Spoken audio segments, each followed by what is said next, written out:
Actor Kangana Ranaut आज हिमाचल से मुंबई के लिए रवाना होंगी। वो हिमाचल की मंडी से चंडीगढ़ के लिए रवाना हो गई है, जिसके बाद वो चंडीगढ़ से मुंबई के लिए रवाना होंगी। इससे पहले उन्होंने अपना कोरोना टेस्ट करवाया, जिसकी रिपोर्ट नेगेटिव आई है। कंगना रनौत का पहले लिया गया कोरोना सैंपल फेल हो चुका था। पिछले कुछ समय से शिवसेना नेता संजय राउत और कंगना रनौत के बीच जुबानी जंग चल रही है।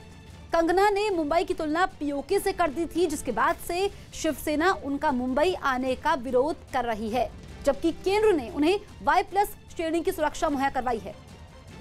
ये एक्सक्लूसिव तस्वीरें इस वक्त हम आपको दिखा रहे हैं। कंगना मंडी से निकल चुकी हैं चंडीगढ़ के लिए, और ये जब उनकी गाड़ी मंडी से निकली थी तब की तस्वीरें आप देखिए। सुरक्षा का घेरा, क्योंकि Y कैटेगरी की सुरक्षा उनको मिली है केंद्र सरकार से। और देखिए, वेव करते हुए मुस्कुराते हुए आगे बढ़ी और कंगना ने कहा कि वो ना डरेंगी ना झुकेंगी।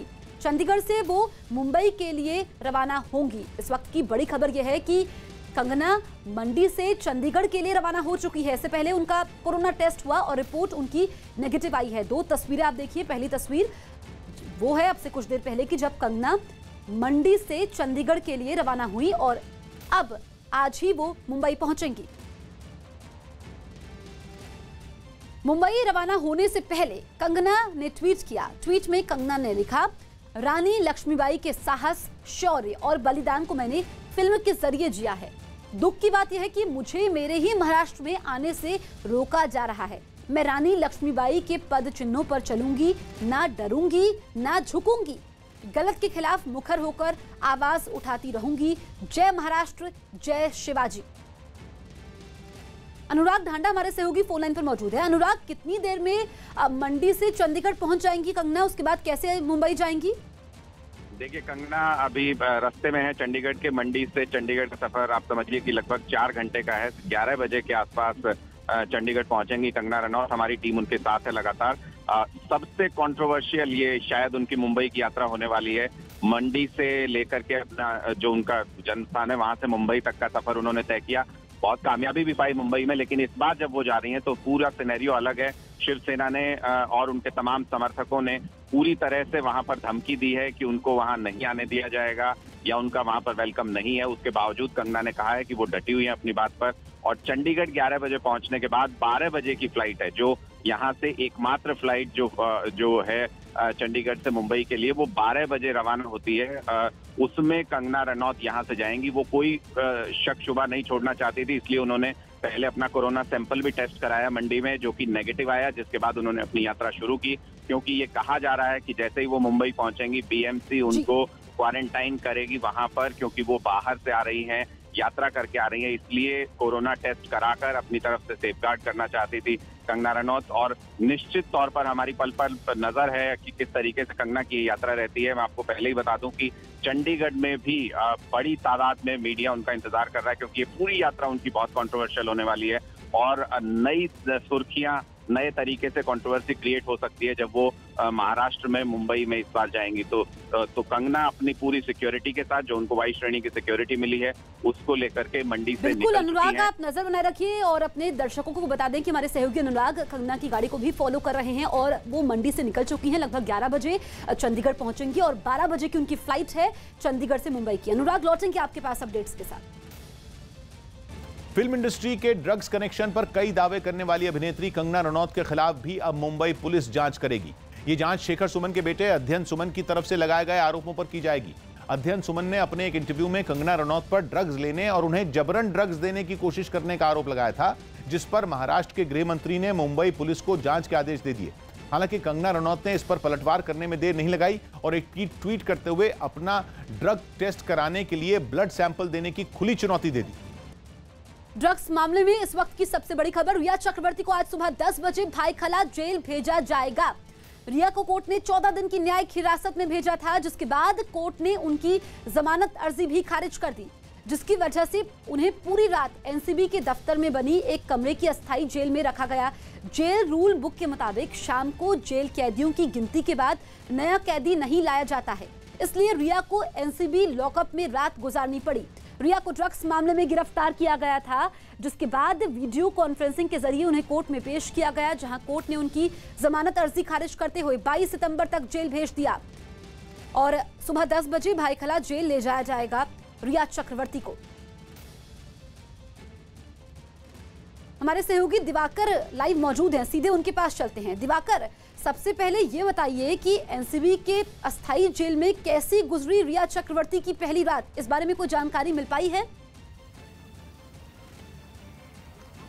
जसप्रीत, देखिए, आमतौर पर जो जानकारी मिल रही है उसके मुताबिक जो पूरी प्रक्रिया थी, जो कोर्ट की हियरिंग हुई, उस हियरिंग के दौरान जो है करीब 11 बजे का वक्त उस वक्त हो चुका था और उसके बाद करीब 12 बजे के आसपास जो है रिया चक्रवर्ती को एनसीबी की तरफ से जो है वो खाना दिया गया और खाना खाने के बाद वो भाई के साथ मौजूद थी, भाई के साथ लगातार बातें करती रही थी, क्योंकि जब उन्हें कोर्ट ने कहा कि आपको न्यायिक हिरासत में भेजा जाता है तो भाई उस वक्त उनके बगल में मौजूद था और दोनों जो है काफी भावुक हो गए थे और एक दूसरे को देख रहे थे। लेकिन महत्वपूर्ण चीज ये है इस पूरे मामले में कि जिस तरह से एनसीबी की जानकारी मिली, खाना खाने के बाद जो है वो रात में जो है सोई भी थी। तो ऐसे में महत्वपूर्ण चीज यही है कि आखिर उनके मन में चल क्या रहा है, क्या उन्हें लगता है कि आज उन्हें भायखला जेल में शिफ्ट कर दिया जाएगा, क्योंकि एनसीबी के जो अधिकारी ये कह रहे हैं कि आज 10 बजे के आसपास उन्हें एनसीबी के इसी दफ्तर से, जहां पे उन्होंने उनकी रात गुजरी है, जो यहां पे कमरे को जेल में तब्दील किया गया था, उस जेल में जो है उनकी रात गुजरी है, यहीं से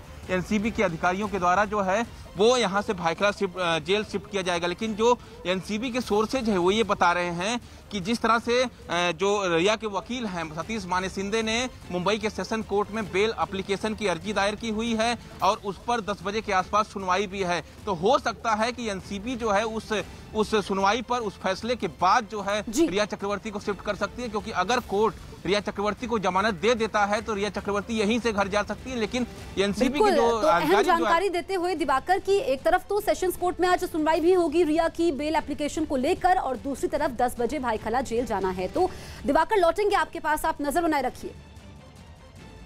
आंध्र प्रदेश में पूर्वी गोदावरी जिले के श्री लक्ष्मी नरसिम्हा स्वामी मंदिर के रथ में आग लगने के मामले ने लोगों को गुस्से से भर दिया।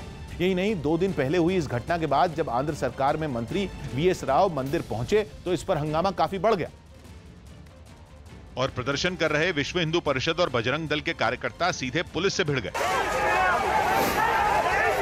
पुलिस के साथ धक्का मुक्की करते हुए प्रदर्शनकारी वहां लगे बैरिकेड गिराकर अंदर घुसते हुए भी देखे गए।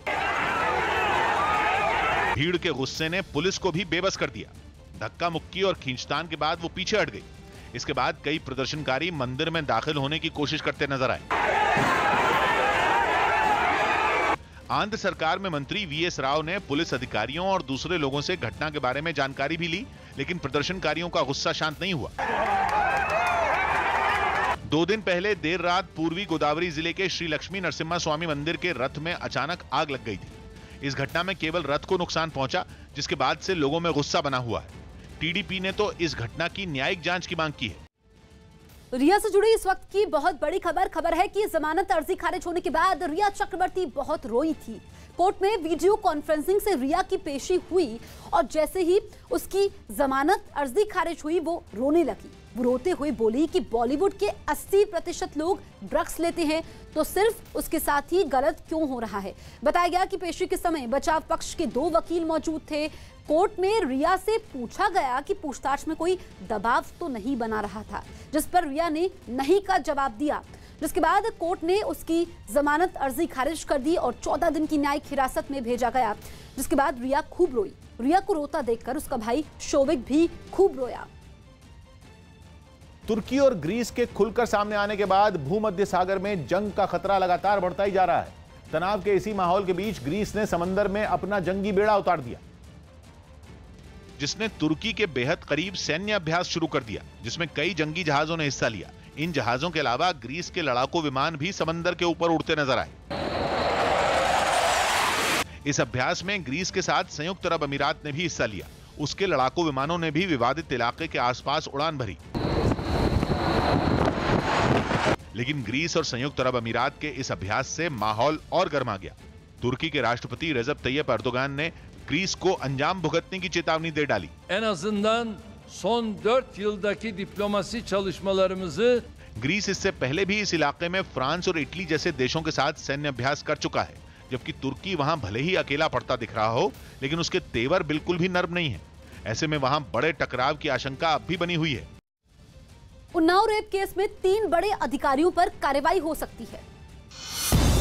उन्नाव रेप केस में सीबीआई ने 3 अधिकारियों के खिलाफ विभाग को कार्रवाई की सिफारिश की। इनमें उस वक्त की जिलाधिकारी अदिति सिंह और 2 आईपीएस अधिकारी नेहा पांडे और पुष्पांजलि सिंह शामिल हैं। सीबीआई ने इन तीनों को रेप के मामले में लापरवाही बरतने का दोषी माना। इस मामले में बीजेपी विधायक रहे कुलदीप सिंह सेनगर को दोषी पाया गया था। मुंबई के धारावी इलाके से 25 किलो गांजा जब्त किया गया। इस मामले में पुलिस ने 4 आरोपियों को भी गिरफ्तार कर लिया। अब इन आरोपियों से पूछताछ कर पूरे गिरोह के बारे में जानकारी जुटाई जा रही है।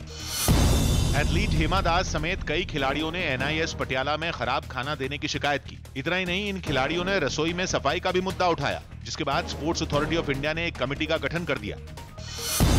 यूएस ओपन में रोहन बोपन्ना और उनके कनाडा के जोड़ीदार डेनिस शापोवालोव को डबल्स के क्वार्टर फाइनल में हार का सामना करना पड़ा। इस हार के साथ ही टूर्नामेंट में भारत की चुनौती खत्म हो गई। इस मुकाबले में बोपन्ना और शापोवालोव को हॉलैंड के जूलियन रॉजर और रोमानिया के होरिया तेगो की जोड़ी से हार का सामना करना पड़ा।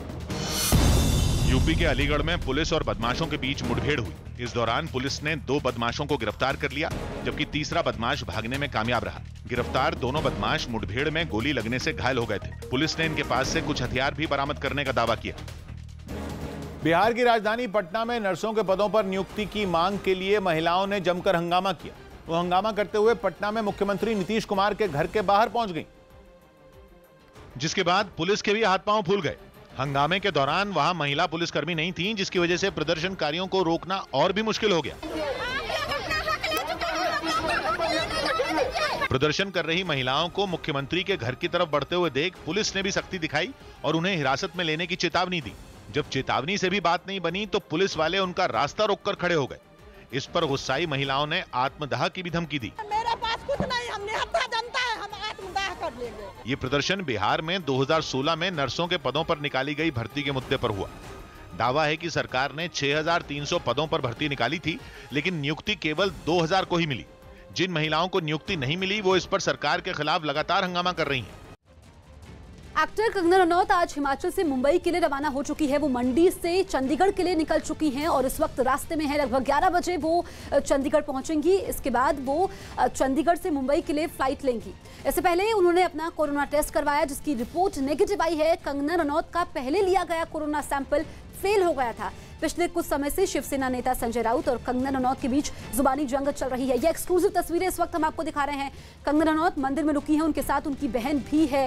ये सबसे पहले तस्वीरें न्यूज 18 इंडिया आपको दिखा रहा है और मुस्कुराते हुए कंगना आगे बढ़ रही हैं। न्यूज 18 इंडिया भी कंगना की गाड़ी के साथ साथ है और वो मंडी में ही इस वक्त हैं, रास्ते में है। एक मंदिर में उन्होंने दर्शन किए, ये आप देखिए, और इसके बाद वो पहुंचेंगी चंडीगढ़ लगभग 11 बजे, क्योंकि मंडी से चंडीगढ़ का रास्ता लगभग 4 घंटे का है। 12 बजे एकमात्र फ्लाइट है जो चंडीगढ़ से मुंबई जाती है। ये एक्सक्लूसिव तस्वीरें इस वक्त हम आपको दिखा रहे हैं। न्यूज 18 इंडिया के पास ही ये तस्वीरें हैं, मंदिर के दर्शन करते हुए और मुस्कुराते हुए। इससे पहले कंगना ने ट्वीट करके कहा कि ना वो डरेंगी ना झुकेंगी, जय महाराष्ट्र, जय शिवाजी। ये उन्होंने आज निकलने से पहले ट्वीट किया है। काफी सुर्खियां कंगना इस वक्त बटोर रही हैं और उनका ये दौरा काफी कंट्रोवर्शियल इसलिए है क्योंकि संजय राउत जो शिवसेना के तमाम नेता हैं वो कंगना के मुंबई आने का विरोध कर रहे हैं। ये 2 तस्वीरें आपके सामने हैं। पहली तस्वीर जब कंगना मंडी से निकली थी, अपने घर से रवाना हुई थी चंडीगढ़ के लिए, और अब दूसरी तस्वीर में आप देखिए मंदिर में कंगना ने मत्था टेका है। उन्होंने कहा है कि उनको मुंबई आने से रोका जा रहा है, लेकिन वो रानी लक्ष्मीबाई के रास्ते पर चलेंगी, ना झुकेंगी ना डरेंगी। जय महाराष्ट्र, जय शिवाजी, मुस्कुराते हुए और कंगना ने अपनी बात कही। इससे पहले कंगना को वाई कैटेगरी की सुरक्षा मिली है और आप देखिए पूरा सुरक्षा का घेरा है, क्योंकि इसमें 11 सुरक्षा कर्मी होते हैं और 2 स्पेशल ऑफिसर्स भी उनके साथ प्रोटेक्शन के लिए होते हैं। अमित शाह ने उनको ये सुरक्षा दी, जिसको लेकर के कंगना ने अमित शाह का शुक्रिया भी अदा किया था। आज ही कंगना मुंबई लौट रही हैं और उनके इस दौरे की पल पल की खबर न्यूज 18 इंडिया आप तक पहुंचा रहा है। कंगना के साथ उनकी बहन भी है और सुरक्षा का घेरा, Y+ कैटेगरी की सुरक्षा उन्हें मिली हुई है। अब वो रास्ते में हैं और चंडीगढ़ पहुंचेंगी अब से कुछ देर बाद, जिसके बाद वो मुंबई के लिए उड़ान भरेंगी। मुंबई रवाना होने से पहले कंगना ने ट्वीट किया। ट्वीट में कंगना ने लिखा, रानी लक्ष्मीबाई के साहस, शौर्य और बलिदान को मैंने फिल्म के जरिए जिया है। दुख की बात यह है कि मुझे मेरे ही महाराष्ट्र में आने से रोका जा रहा है। मैं रानी लक्ष्मीबाई के पद चिन्हों पर चलूंगी, ना डरूंगी ना झुकूंगी। गलत के खिलाफ मुखर होकर आवाज उठाती रहूंगी। जय महाराष्ट्र, जय शिवाजी। दिल्ली के पास यूपी के गाजियाबाद में कुछ बेखौफ लड़कों के हवाई फायरिंग करने का वीडियो वायरल हो गया। पुलिस ने बताया कि 2 दिन पहले एक दोस्त की बर्थडे पार्टी में इन लड़कों ने यह वीडियो रिकॉर्ड करवाया, जिसमें साफ दिखा कि एक के बाद एक अलग अलग 5 लड़कों ने एक मकान की छत पर खड़े होकर पिस्तौल से ताबड़तोड़ हवाई फायरिंग की। इस वीडियो के वायरल होने के बाद पुलिस हरकत में आई और 3 लड़कों को हिरासत में ले लिया। अमेरिका के ऑरेगन राज्य में ट्रंप समर्थकों की रैली के दौरान जमकर हंगामा हुआ। रंग भेद और ट्रंप के खिलाफ हुई इस रैली के विरोध में इकट्ठा हुए लोगों के साथ मारपीट होने से हालात काफी नाजुक हो गए और इस घटना ने काफी गंभीर रूप ले लिया।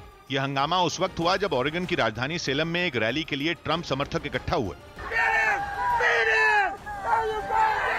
हंगामा तब ज्यादा बढ़ गया जब ट्रंप समर्थकों के विरोध में रंगभेद के खिलाफ कुछ प्रदर्शनकारी सड़कों पर उतर आए। विरोध कर रहे इन लोगों के साथ मारपीट भी हुई।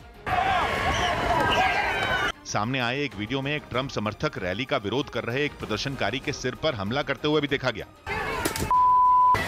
इस हिंसक टकराव के बाद वहां तनाव पैदा हो गया। पुलिस की तरफ से इस मामले में 2 आरोपियों को गिरफ्तार भी कर लिया गया, जो अमेरिकी राष्ट्रपति डोनाल्ड ट्रंप के समर्थक बताए जा रहे हैं। पिछले दिनों ऑरेगन राज्य के पोर्टलैंड में एक हथियारबंद ट्रंप समर्थक को पुलिस ने गोली मार दी थी, जिसके बाद से ये मामला अमेरिका के चुनाव में गरमाया हुआ है।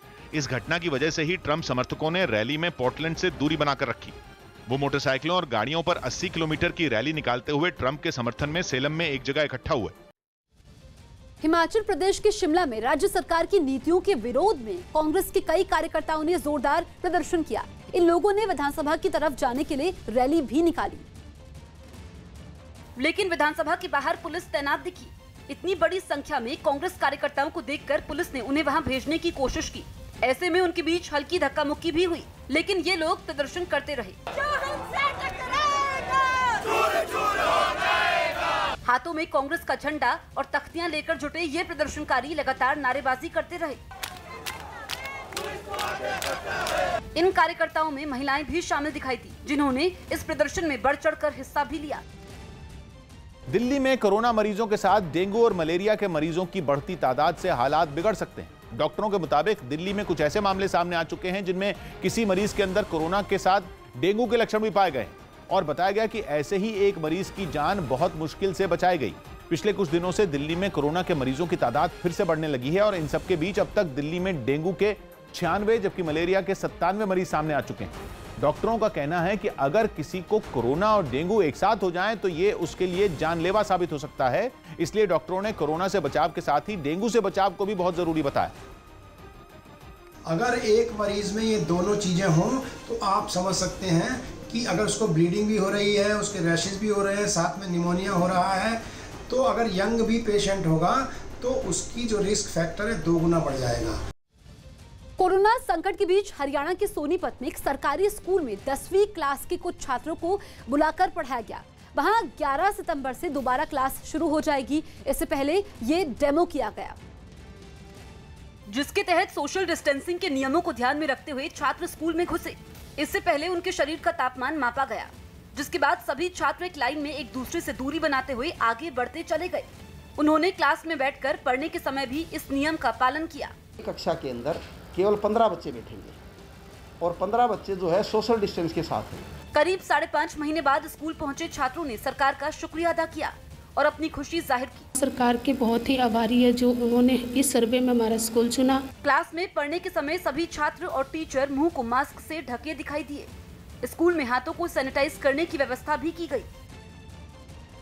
हॉलीवुड एक्टर टॉम क्रूज का एक वीडियो सामने आया जिसमें वो एक खतरनाक स्टंट करते दिखाई दिए। टॉम क्रूज नॉर्वे में अपनी फिल्म मिशन इम्पॉसिबल 7 की शूटिंग कर रहे हैं, जिसका एक वीडियो भी सामने आया।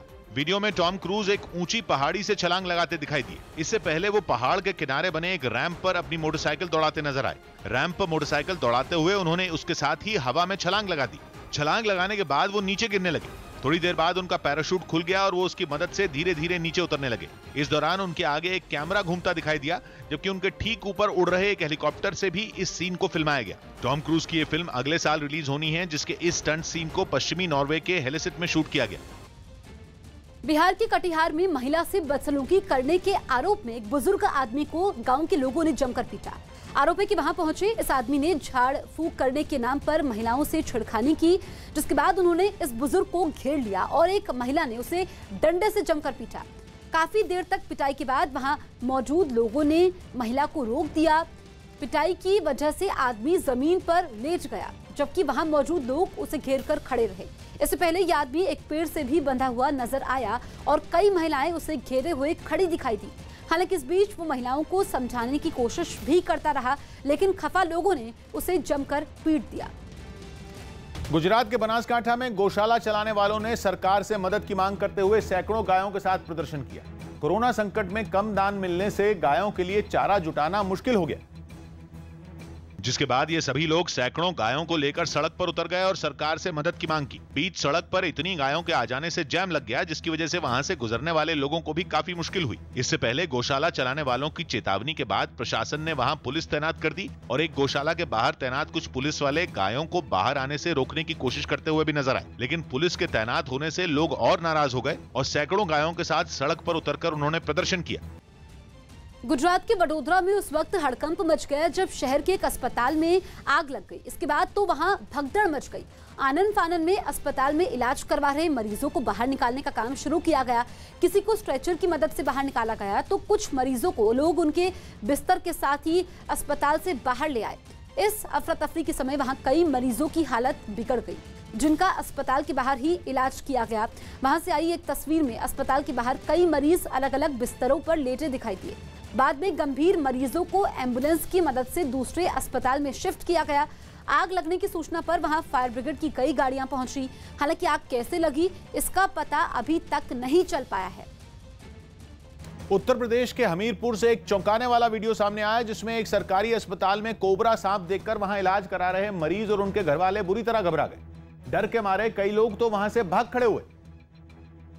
लेकिन अस्पताल प्रशासन के हाथ पांव तब फूल गए जब कोबरा सांप फन फैलाकर वहीं बैठ गया। देखने से ऐसा लगा जैसे वो बेहद गुस्से में हो। सांप कहीं काट न ले, इस डर से लोग उसे दूर से ही देखते रहे। किसी की भी उसे भगाने की हिम्मत नहीं हुई। आनन फानन में वहां सपेरे को बुलाया गया, जिसके बाद सांप पकड़ने का काम शुरू हुआ। लेकिन उसे पकड़ना कोई आसान काम नहीं था। जैसे ही सपेरे ने सांप की पूंछ पकड़ने की कोशिश की तो उसने तेजी से पलटकर उसके पैर पर हमला कर दिया।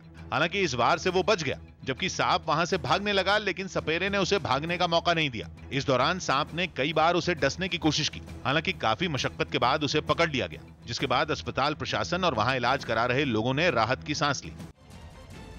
देश में कोरोना बेकाबू रफ्तार से बढ़ रहा है। दिल्ली में बीते कुछ दिनों से कोरोना के मामले फिर तेजी से बढ़ने लगे हैं।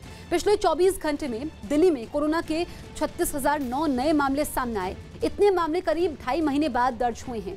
24 जून को कोरोना के 3,788 केस आए थे। दिल्ली में कोरोना की संक्रमण दर 10% के पार पहुंच चुकी है, जबकि रिकवरी रेट 86.3% है। बीते 24 घंटे में रिकॉर्ड 45,797 टेस्ट हुए हैं। दिल्ली में कोरोना से अब तक 1,70,140 लोग ठीक हो चुके हैं। चीन एक बार फिर दक्षिण चीन सागर में हालात बिगाड़ने की कोशिश करने में लगा है। अमेरिका को उकसाने के लिए इस बार चीन ने कोरिया की सीमा के पास सेना की टुकड़ियों को अभ्यास के लिए भेज दिया, और वो भी ऐसी तैयारी के साथ जैसे सैनिक अभ्यास के लिए नहीं बल्कि कोई जंग लड़ने जा रहे हों। अभ्यास में 1000 सैनिकों को शामिल किया गया। ये सैनिक गाड़ियों और रेलगाड़ियों में सवार होकर पहुंचे। अभ्यास की ही नहीं बल्कि सैनिकों के जाने की तस्वीरें भी चीन की सरकारी एजेंसियों ने दुनिया को दिखानी शुरू कर दी। कोरिया की सीमा के पास इतने बड़े पैमाने पर सैनिकों को पहुंचाना चीन की एक चाल है, क्योंकि कोरिया की सीमा दक्षिण चीन सागर के पास है। वही दक्षिण चीन सागर जहां अमेरिका और चीन के बीच तनाव कम होने का नाम नहीं ले रहा। महाराष्ट्र में भूकंप के झटके महसूस किए गए हैं। सुबह 4:17 पर नासिक में भूकंप के झटके महसूस किए गए हैं, जिसकी रिक्टर पैमाने पर तीव्रता 3.2 रही। तो नासिक में ये भूकंप के झटके महसूस किए गए हैं। बताया गया कि सुबह 4:17 पर नासिक में ये भूकंप के झटके महसूस किए गए हैं। इसकी रिक्टर पैमाने पर तीव्रता 3.2 रही है। सुशांत केस में मुंबई पुलिस पर सवाल उठाने वाली अभिनेत्री कंगना रनौत पर बीएमसी ने अपनी नजरें टेढ़ी कर ली हैं। मुंबई के नगर निगम बीएमसी ने कंगना रनौत के ऑफिस पर नोटिस चिपकाकर उसे सील कर दिया। इस नोटिस के अनुसार कंगना के ऑफिस में कई अवैध निर्माण किए जा रहे थे, जिस पर बीएमसी ने कंगना रनौत से 24 घंटे के भीतर जवाब मांगा है। इतना ही नहीं, बीएमसी ने खार पुलिस स्टेशन को भी एक पत्र लिखकर कंगना के दफ्तर में किए गए अवैध निर्माण को तोड़ने के लिए मदद मांगी, जिस पर कंगना रनौत ने ट्वीट कर बीएमसी की इस कार्रवाई पर ही सवाल उठा दिया। मुंबई शहर में कायदे के अनुसार महानगर पालिका काम करती है। अगर इनलीगल काम होगा तो कंगना रनौत का या और किसी का भी हो, वो तो बंद किया जाएगा। यूपी में रविवार को भी बाजारों से लॉकडाउन से हटा दिया जाए। उत्तर प्रदेश सरकार ने रविवार को भी बाजारों से लॉकडाउन हटा दिया, यानी अब ये बाजार आम दिनों की तरह हफ्ते में एक दिन अपनी छुट्टी करेंगे, यानी कहीं सोमवार को छुट्टी होगी तो कहीं मंगलवार को। इससे पहले राज्य में कोरोना मरीजों की संख्या बढ़ने के बाद शनिवार और रविवार को लॉकडाउन लगाया गया था। केंद्रीय मंत्री धर्मेंद्र प्रधान ने रेल मंत्री पीयूष गोयल को एक खत लिखा, जिसमें उन्होंने ओडिशा से गुजरात, कर्नाटक और महाराष्ट्र के लिए श्रमिक स्पेशल ट्रेन चलाने की मांग की, ताकि मजदूर काम के लिए लौट सकें। सूरत में कुछ पुलिस वालों पर एक आदमी की पिटाई का आरोप लगा। दावा है कि यह आदमी जब रात में अकेला घूम रहा था, तभी वहां कुछ पुलिस वाले पहुंचे और उससे रात के वक्त बाहर घूमने की वजह पूछी, लेकिन जब उस आदमी ने कोई जवाब नहीं दिया तो पुलिस ने उसकी पिटाई शुरू कर दी। दुनिया की नंबर 1 ऑस्ट्रेलियाई खिलाड़ी ऐश बार्टी ने फ्रेंच ओपन से अपना नाम वापस ले लिया। उन्होंने साफ किया कि वो कोरोना संकट के बीच यात्रा नहीं कर सकती। इससे पहले उन्होंने यूएस ओपन से भी अपना नाम वापस ले लिया था। रूस के उलियानोव्स्क से चौंका देने वाली एक तस्वीर सामने आई, जिसमें एक सुपरमार्केट में मौजूद महिला ने वहां की कर्मचारी पर चाकूबाजी कर दी। बताया गया कि हमले के समय ये महिला जोर जोर से चीख रही थी, उसे महिलाओं से नफरत है। और इसी बीच उसने उलियानोव्स्क में मौजूद सुपरमार्केट की कर्मचारी पर चाकू से हमला कर दिया, जिसका वीडियो भी सामने आया, जिसमें हमले का शिकार हुआ ये कर्मचारी सब्जियों और फलों के सेक्शन के पास खड़ा दिखा। तभी अचानक पीछे से ये महिला आई और इससे पहले कि कोई कुछ समझ पाता, उसने इस कर्मचारी पर चाकू से बिना रुके हमला शुरू कर दिया। वो इस कर्मचारी पर तब तक वार करती रही जब तक वो जमीन पर गिर नहीं गया। इतनी देर में वहां सुपरमार्केट का एक दूसरा कर्मचारी और एक ग्राहक दौड़ते हुए पहुंचा और बुरी तरह जख्मी हो चुके इस कर्मचारी को बचाने की कोशिश में जुट गए, लेकिन आरोपी महिला इस कर्मचारी को छोड़ने को तैयार ही नहीं दिखी। हालांकि पुलिस ने बाद में इस महिला को हिरासत में ले लिया। मध्य प्रदेश के श्योपुर में किसानों के मुआवजे के मुद्दे पर प्रदर्शन के दौरान कांग्रेस विधायक ने शीर्षासन कर विरोध जताया। घटना तब हुई जब विधायक की अगुवाई में इलाके के कई किसान अटल एक्सप्रेसवे के लिए ली गई जमीन के बदले 4 गुना मुआवजे की मांग करते हुए डीएम ऑफिस पहुंच गए, लेकिन वो तब भड़क गए जब डीएम वहां 2 घंटे के बाद भी नहीं पहुंचे। इसी बात से नाराज कांग्रेस विधायक बाबू जंडेल ने अर्धनग्न होकर प्रशासन और शिवराज सरकार के विरोध में शीर्षासन किया। इस दौरान उनके आसपास मौजूद लोग प्रशासन के खिलाफ नारेबाजी करते रहे।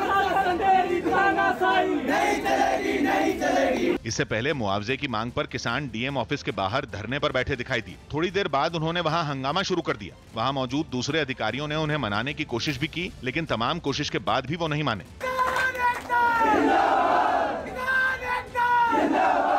किसानों के इस प्रदर्शन में कोरोना से बचने के लिए कुछ लोग खानापूर्ति के लिए मास्क लगाए दिखे, लेकिन ज्यादातर लोगों ने इसकी जरूरत नहीं समझी। यही नहीं, सरकार और प्रशासन का विरोध करने के चक्कर में लोगों ने सोशल डिस्टेंसिंग को ही ताक पर रख दिया।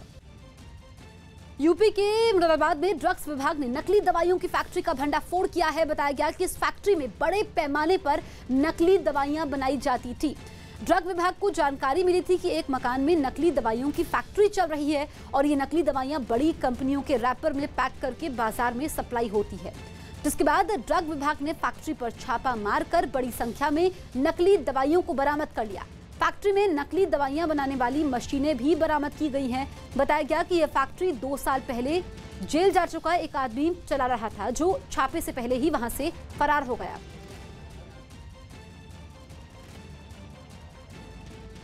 जमानत हो गई थी मोहम्मद आसिफ की, जो अभियुक्त था। उसके बाद उसने आके यहाँ पर सेटअप बनाया है और आप देख रहे हैं कि ये किसी बड़े प्लानिंग में था, क्योंकि इतनी बड़ी मशीन इसको जो है इसने 2 ब्लिस्टर मोटरेट मशीन यहाँ पर रखकर किसी और कंपनी की दवाएं बनाता हुआ मौके से पकड़ा। यूरोप के ऑस्ट्रिया में एक स्टंटमैन ने हैरान करने वाला कारनामा दिखाया। रिकॉर्ड बनाने के लिए स्टंटमैन ने बर्फ से भरे एक बॉक्स में 2.5 घंटे से ज्यादा वक्त बिताया, जिसका वीडियो भी जारी किया गया। इस वीडियो में वो स्टंटमैन कांच के एक बॉक्स के अंदर बैठा नजर आया। उसका इशारा मिलते ही वहां मौजूद कुछ लोग उस बॉक्स को बर्फ से भरने लगे। कुछ ही देर में पूरा बॉक्स बर्फ से ऊपर तक भर गया और उसमें बैठे आदमी का शरीर भी कंधे तक बर्फ से ढक गया। बर्फ न पिघले इसका भी इंतजाम किया गया। इस बीच वो स्टंटमैन करीब 2.5 घंटे तक बर्फ के बीच बैठा रहा। उसका ये कारनामा देखने के लिए मिल्क में बड़ी तादाद में लोग भी इकट्ठा हुए। रिकॉर्ड बनाने के बाद उसे वहां से बाहर निकाला गया। बर्फ में रहने की वजह से उसका शरीर अकड़ने लगा था, जिसे देखते हुए डॉक्टरों ने बाहर निकलते ही उसकी जांच की। हालांकि बाद में उसकी हालत बिल्कुल ठीक बताई गई। दिल्ली मेट्रो के ब्लू लाइन और पिंक लाइन से सफर करने वाले यात्रियों के लिए राहत की खबर है। दिल्ली मेट्रो की ब्लू लाइन द्वारका सेक्टर 21 से इलेक्ट्रॉनिक सिटी वैशाली और पिंक लाइन मजलिस पार्क से शिव विहार तक शुरू हो चुकी है। मेट्रो में सफर के लिए गाइडलाइंस तय की गई हैं। स्मार्ट कार्ड वाले यात्री ही मेट्रो में सफर कर पाएंगे। मेट्रो स्टेशन पर टोकन उपलब्ध नहीं होगा। मेट्रो में सफर करते वक्त मास्क पहनना और सोशल डिस्टेंसिंग का पालन करना जरूरी होगा। खबर है कि सुप्रीम कोर्ट से झारखंड के देवघर के एसपी पीयूष पांडे को राहत मिलने के बाद भी लोकसभा की विशेषाधिकार कमेटी ने उनके खिलाफ कार्रवाई जारी रखने का फैसला लिया है। सूत्रों के मुताबिक कमेटी की बैठक में सुप्रीम कोर्ट के फैसले को संसद के कामों और इसकी स्वतंत्रता पर हमला बताया गया। इससे पहले बीजेपी सांसद निशिकांत दुबे ने देवघर के एसपी पर उनके खिलाफ बेबुनियाद आधार पर मुकदमा दर्ज करने का आरोप लगाया था और लोकसभा की विशेषाधिकार कमेटी से पीयूष पांडे की शिकायत की थी, जिसके बाद एसपी को तलब किया गया था। लेकिन एक दिन पहले ही सुप्रीम कोर्ट ने पीयूष पांडे को विशेषाधिकार कमेटी के सामने पेश होने पर स्टे लगा दिया था। खबर है कि कमेटी ने इसे मानने से इनकार करते हुए एसपी पीयूष पांडे पर कार्रवाई जारी रखने का फैसला लिया है। दक्षिण दिल्ली नगर निगम ने रेस्टोरेंट को खुली जगहों में खाना परोसने की इजाजत दे दी। दक्षिण दिल्ली में नगर निगम ने रेस्टोरेंट मालिकों को खुली जगहों में खाना परोसने की इजाजत दे दी। कोरोना के खतरे की वजह से लोग बंद जगहों में खाना पसंद नहीं कर रहे थे, जिसकी वजह से रेस्टोरेंट मालिकों को काफी नुकसान हो रहा था। उत्तर प्रदेश सरकार ने प्रयागराज के एसएसपी अभिषेक दीक्षित को निलंबित कर दिया। अभिषेक दीक्षित पर भ्रष्टाचार और ड्यूटी के दौरान लापरवाही बरतने के आरोपों के बाद यह कार्रवाई की गई। इसके साथ ही उन पर लॉकडाउन के नियमों का भी पालन नहीं करवाने का आरोप है। फिलहाल लखनऊ के डिप्टी कमिश्नर सर्वश्रेष्ठ त्रिपाठी को प्रयागराज का नया एसएसपी बनाया गया है। जम्मू में डोगरा फ्रंट नाम के संगठन के कुछ कार्यकर्ताओं ने चीन के खिलाफ प्रदर्शन किया। इस दौरान चीन के राष्ट्रपति का पुतला फूंका गया और केंद्र सरकार से चीन के खिलाफ सख्त कदम उठाने की मांग की गई।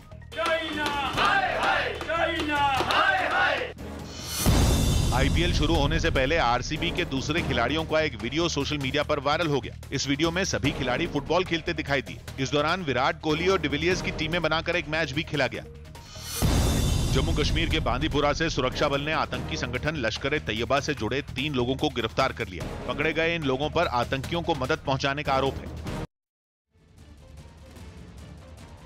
और अब आपको बता दें कि अमेरिका में कैलिफोर्निया के जंगलों की भीषण आग अभी जारी है। ये हम आपको खबर बताएंगे, लेकिन अब स्कूल खुल गए हैं और जो अमेरिका की कैलिफोर्निया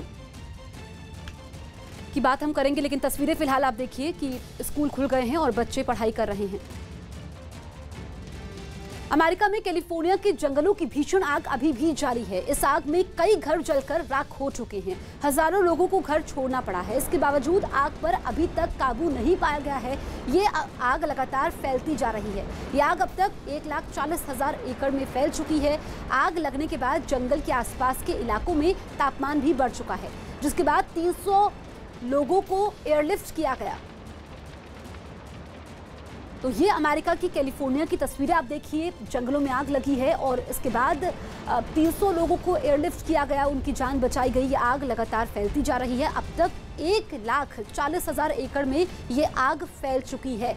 आग लगने के बाद जंगल के आसपास के इलाकों में तापमान भी काफ़ी ज़्यादा बढ़ चुका है। ये आग काफ़ी भीषण है और इस आग में कई घर जलकर राख भी हो चुके हैं।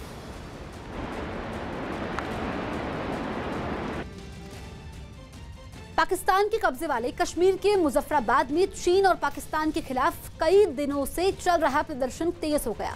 वहां की नीलम और झेलम नदी पर चीन की मदद से बनाए जा रहे बांध के खिलाफ लोगों का गुस्सा एक बार फिर फूटा और गुस्साए लोगों ने हाथों में मशाल लेकर रात के वक्त मार्च निकाला। रात को सैकड़ों की भीड़ मुजफ्फराबाद की सड़कों से गुजरी और हाथों में मशाल लिए लोगों ने ऊंची आवाज में नारेबाजी करके अपनी सरकार को भी कड़े शब्दों में चेतावनी दी। प्रदर्शन में शामिल लोगों ने चीन की मदद से नीलम और झेलम नदी पर बनाए जा रहे बांध को गलत बताया और तुरंत बांध के काम को रोकने की मांग की। प्रदर्शनकारियों ने इमरान खान को चेतावनी दी कि अगर जल्द दोनों नदियों पर बांध बनाने का काम नहीं रोका गया तो मुजफ्फराबाद समेत पूरे पीओके में जोरदार प्रदर्शन किए जाएंगे। चीन ने अरुणाचल प्रदेश से लापता 5 भारतीयों के उसके इलाके में होने की पुष्टि की। केंद्रीय मंत्री किरेन रिजिजू ने ट्वीट कर इसकी जानकारी दी। उन्होंने बताया कि भारतीय सेना के हॉटलाइन मैसेज का जवाब देते हुए चीन ने यह माना कि पिछले दिनों अरुणाचल प्रदेश से लापता 5 लोग उनकी सीमा में मिले हैं। चीन की तरफ से इसकी जानकारी देने के बाद 5 भारतीयों को वापस लाने की प्रक्रिया तेज कर दी गई। कुछ रोज पहले अरुणाचल प्रदेश के कांग्रेस विधायक ने चीन पर ऊपरी सुबनसिरी जिले से 5 भारतीयों को अगवा करने का दावा किया था। इसके तुरंत बाद भारतीय सेना ने कथित तौर पर अगवा किए गए लोगों के बारे में चीन से जानकारी मांगी थी, जिसके जवाब में चीन ने इस मामले में कड़ी प्रतिक्रिया देते हुए अरुणाचल प्रदेश को ही अपना हिस्सा बता दिया था। अमेरिका के साउथ डकोटा में मौसम ने अचानक से करवट बदल ली और वहां तेज बर्फबारी शुरू हुई। वहां इतनी बर्फबारी हुई कि सड़कों पर बर्फ की मोटी चादर बिछ गई। पेड़ों के पत्तों से लेकर टहनियां तक बर्फ से ढक गए। मकानों की छतें और उनके बाहर खड़ी गाड़ियों पर भी बर्फ की मोटी परत जम गई। कई इलाके तो इतने ज्यादा बर्फ से ढक गए कि घरों के सामने बर्फ का ढेर लग गया। हालात ऐसे हो गए कि जरूरत का सामान लेने के लिए भी लोगों का बाहर निकलना मुश्किल हो गया। अचानक हुई इस बर्फबारी की वजह से कई इलाकों में ठंड बढ़ गई, जिसकी वजह से लोगों की परेशानी भी बढ़ गई।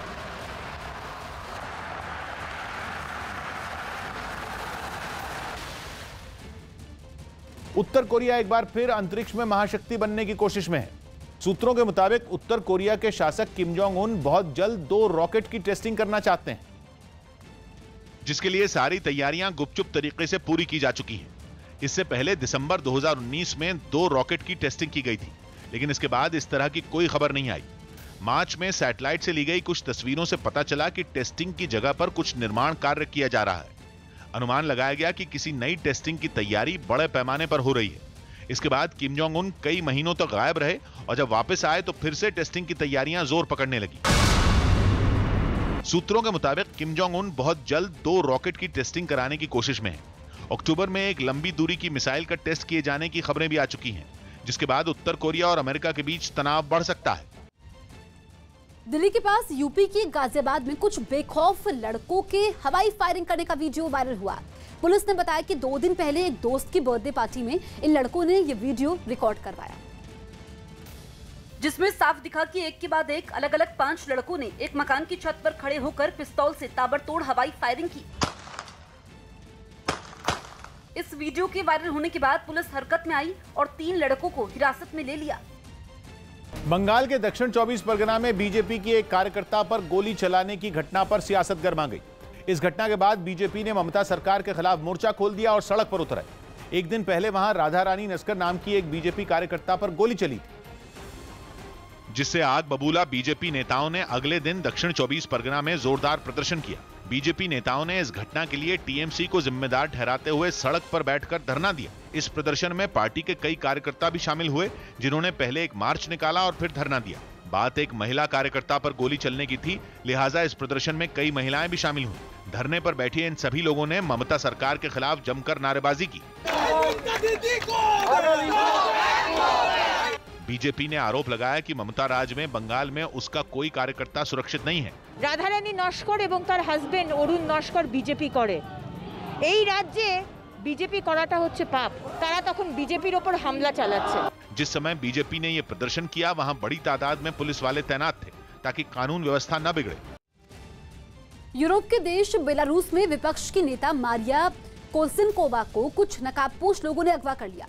कोलसिनकोवा 9 अगस्त को वहां हुए चुनावों में राष्ट्रपति अलेक्जेंडर लुकाशेंको के खिलाफ जीत का दावा करने वाली विपक्षी उम्मीदवार स्वेतलाना सिखानोव्स्किया की कैंपेन पार्टनर हैं, जिन्हें सुबह करीब 10 बजे राजधानी मिन्स्क के आर्ट म्यूजियम के पास से कुछ नकाबपोश लोग जबरदस्ती वैन में उठा ले गए। 38 साल की मारिया कोलसिनकोवा के साथ उनके 3 साथी भी लापता हैं। इन सब के पीछे बेलारूस के बिगड़ते राजनीतिक हालात को माना जा रहा है, क्योंकि राष्ट्रपति अलेक्जेंडर लुकाशेंको के विरोध में वहां करीब 1 महीने से प्रदर्शन हो रहे हैं। इस घटना के बाद विरोध प्रदर्शन की जो तस्वीरें सामने आईं, उनमें एक तस्वीर में मुंह पर नकाब लगाए कई लोग प्रदर्शन कर रहे लोगों को जबरन गाड़ियों में डालते दिखे। कुछ महिला प्रदर्शनकारी तो अपने साथियों को बचाने के लिए उनके आगे खड़ी हो गईं। इसी तरह की एक दूसरी तस्वीर में नकाब लगाए लोग प्रदर्शनकारियों को दौड़ाकर पकड़ते और उन्हें जबरदस्ती वैन में डालते नजर आए। लद्दाख में LAC पर भारत के जवानों ने चीनी सैनिकों की घुसपैठ की बड़ी कोशिश को फिर से नाकाम कर दिया। सूत्रों के मुताबिक चीन के सैनिकों ने एक दिन पहले लद्दाख में पेंगोंग झील के पास घुसपैठ की कोशिश की थी, जिसका भारतीय सेना ने मुंहतोड़ जवाब दिया और चीनी सैनिकों को वहां से खदेड़ दिया। उस वक्त चीन के कई सैनिक भारत की एक फॉरवर्ड पोस्ट के काफी करीब पहुंच गए थे और भारत के जवानों को उकसाने के लिए उन्होंने वहां गोलियां भी चलाईं। इसके बावजूद भारतीय सेना उनके बहकावे में नहीं आई और सभी चीनी सैनिकों को वहां से खदेड़ दिया। हालांकि चीन की तरफ से यह झूठा आरोप लगाया गया कि LAC पर भारतीय सेना ने फायरिंग की, लेकिन भारत के रक्षा मंत्रालय ने चीन के इन झूठे आरोपों को अंतर्राष्ट्रीय स्तर पर मुद्दे को भटकाने वाला बताया। यूपी के गोंडा में जहरीली गैस की चपेट में आए 5 लड़कों ने दम तोड़ दिया। यूपी के गोंडा में जहरीली गैस की चपेट में आने से 5 लड़कों की मौत हो गई। ये लड़के कुएं में गिरे एक बछड़े को निकालने के लिए उसमें उतरे थे, लेकिन कुछ देर बाद ही ये सभी बेहोश हो गए। दिल्ली के CM अरविंद केजरीवाल ने एक पोर्टल लॉन्च किया। इस पोर्टल के जरिए ग्राहक अपनी शिकायत ऑनलाइन दर्ज करवा पाएंगे। कोई भी अपनी कंप्लेंट घर बैठे फाइल कर सकता है, 24 घंटे फाइल कर सकता है, इसमें कोई समय की सीमा नहीं है। गुजरात के विसावदर में एक किसान ने अपनी कपास की फसल पर ट्रैक्टर चला दिया। इस किसान ने करीब 30 बीघा जमीन में कपास की फसल की रोपाई की थी, लेकिन बारिश ने उसकी मेहनत पर पानी फेर दिया, जिससे नाराज होकर उसने ये कदम उठाया। हालांकि जिन किसानों की 30% से ज्यादा फसल बर्बाद हुई है, सरकार ने उन्हें मुआवजा देने का ऐलान किया है। IPL के लिए दुबई पहुंचे मुंबई इंडियंस के खिलाड़ी समंदर किनारे मस्ती करते दिखाई दिए। इनमें कुछ खिलाड़ियों ने बीच पर फुटबॉल भी खेला। साथ ही कप्तान रोहित शर्मा अपनी बेटी के साथ समंदर की लहरों में मस्ती करते नजर आए।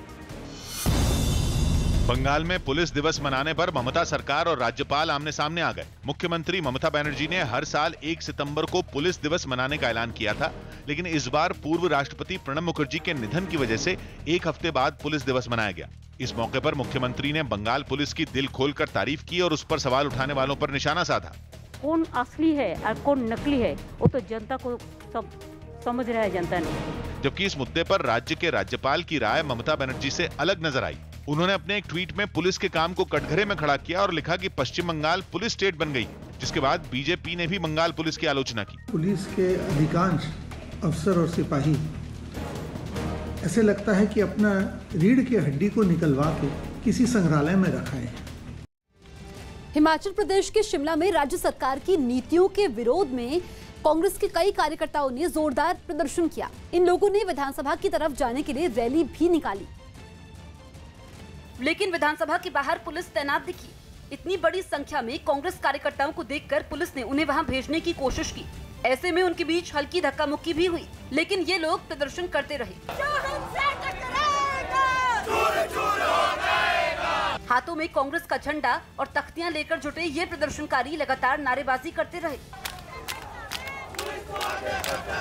इन कार्यकर्ताओं में महिलाएं भी शामिल दिखाई थी, जिन्होंने इस प्रदर्शन में बढ़ चढ़कर हिस्सा भी लिया। इजराइल के तेल अवीव में लोगों ने एक मैदान में 1000 से ज्यादा खाली कुर्सियां रखकर कोरोना संकट का मुद्दा उठाया। इजराइल में महामारी की वजह से 1000 लोगों की मौत हो चुकी है और कोरोना से मरने वालों की याद में ही वहां एक मैदान में ये खाली कुर्सियां रखी गईं। लोगों ने सरकार से नाराजगी जताते हुए इस महामारी को गंभीरता से लेने और तुरंत कोई ठोस कदम उठाने की मांग की।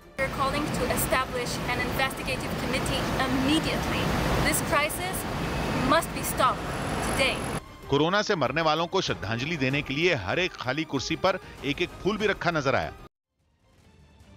मैं हूं किशोर अजवाणी। आज की ताजा खबर जारी है।